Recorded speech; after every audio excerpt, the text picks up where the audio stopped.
Hello, I'm Ray here and this is MotoNZ, and in this video we're going to find out if the GoPro Hero 9 is still relevant. Come on.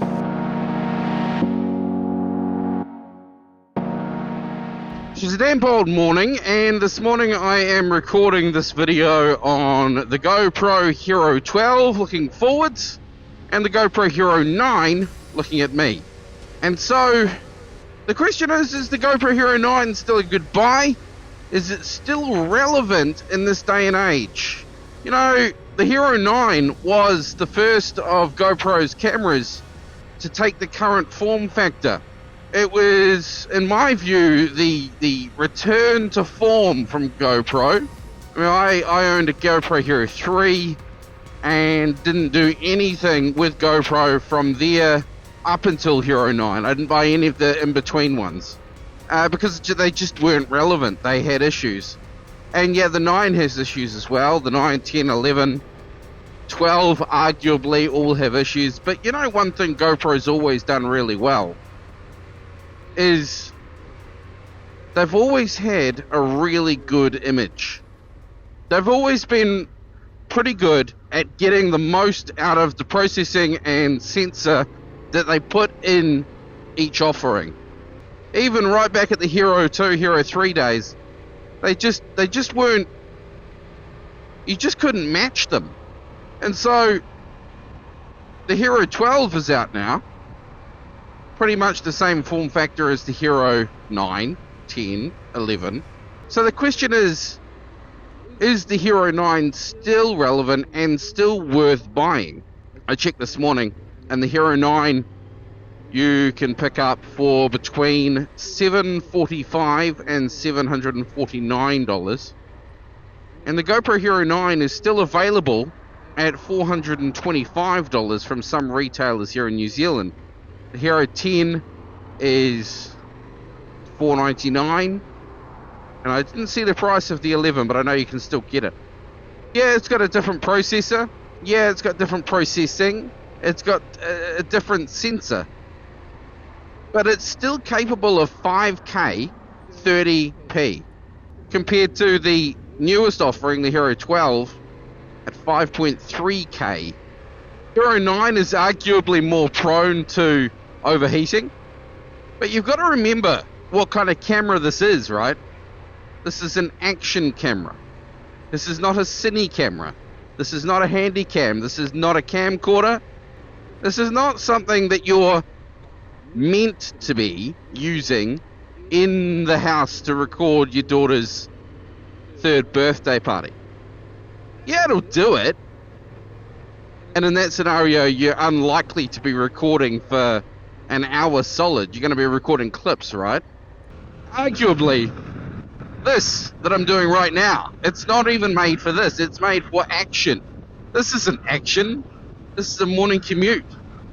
But what we do have this morning is a bit of airflow, which means it's not going to overheat. It's not going to overheat. It will not overheat on an 11-degree morning doing 100 kilometers an hour down the motorway.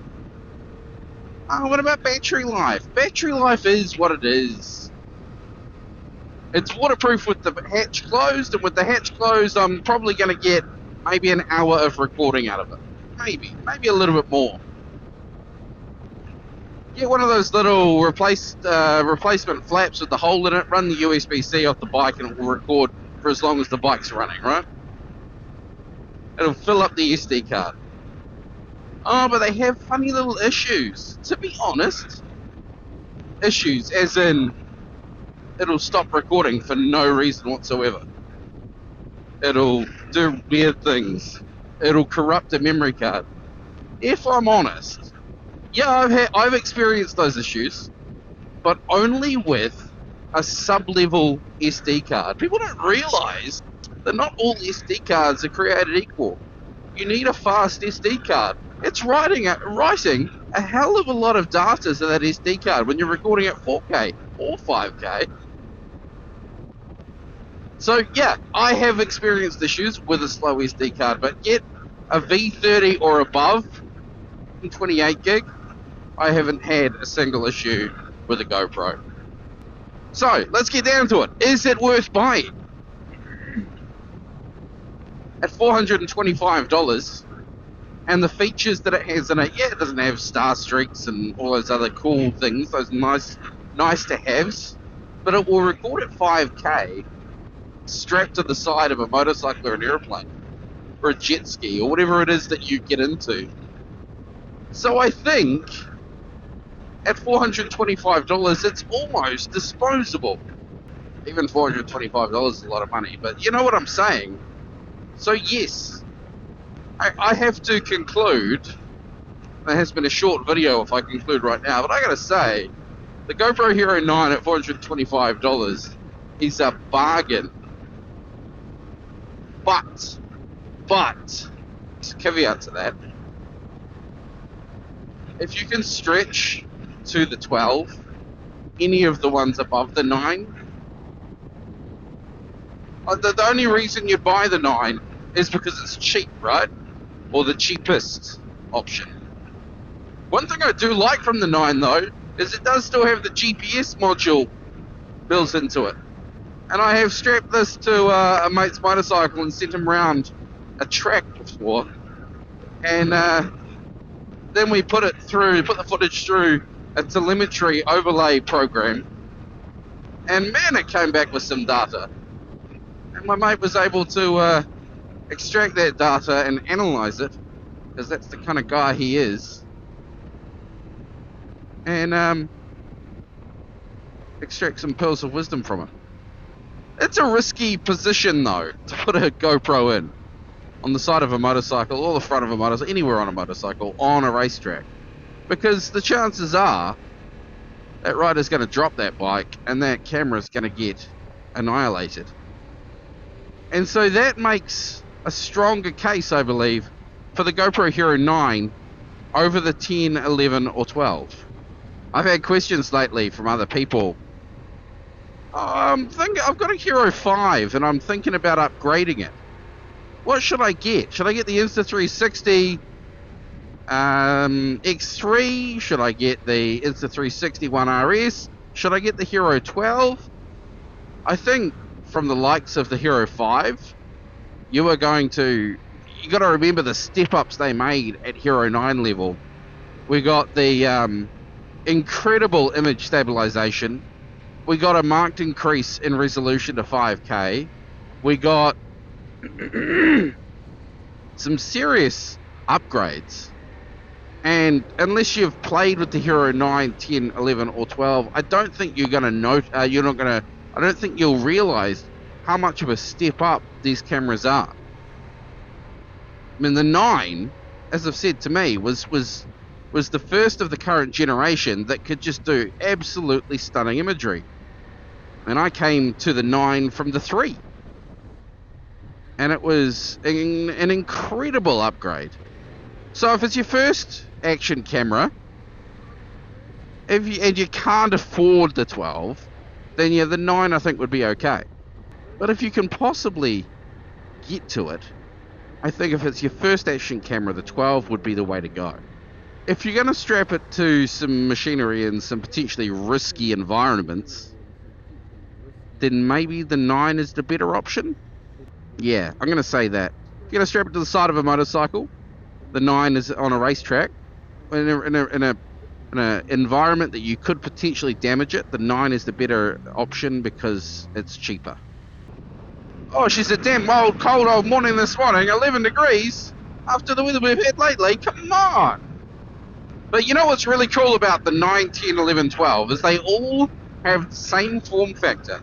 In fact, physically speaking, the only difference, apart from color, between the cameras is that the 12 has the standard tripod mounting screw on the bottom, as well as the GoPro flappy action mount bits, which I've been using quite a bit on these mounts that I keep on the bike. And to put the 9 on here this morning to look at me, I had to actually go and find a little adapter out of my box.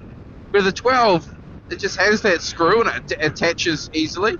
So you can use it with all your old accessories that have the little, the little tabs you put the screw through. But then you can just attach it to any old camera accessory that has the tripod screw as well. So to me, I think that's the biggest improvement going to the 12. But it's going to improve your quality of life, but it's not going to change your life. Does that make any sense? Hopefully it does.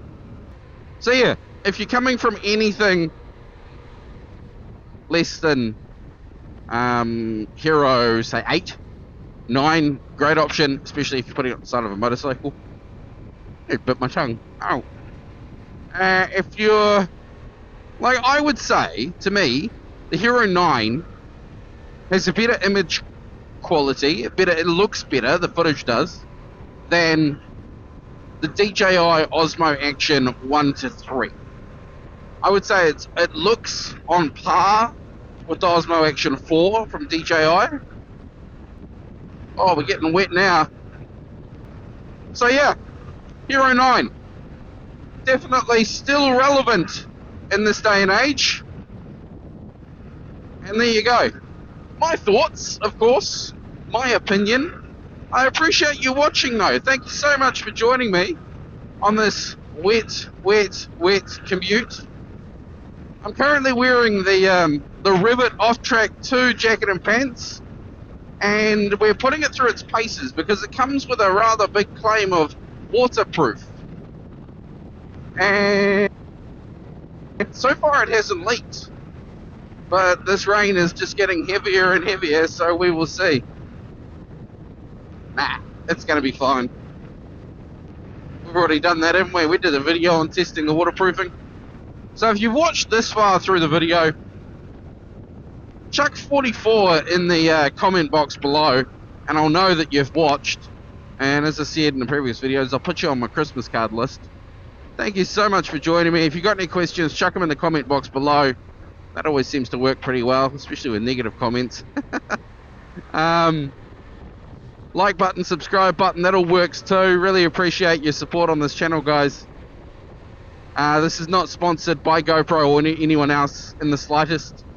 I bought both of these cameras myself, so please support the channel. That'd be really appreciated. For more, go to MotoNZ.com. And I'll catch you in the next one. Hooroo!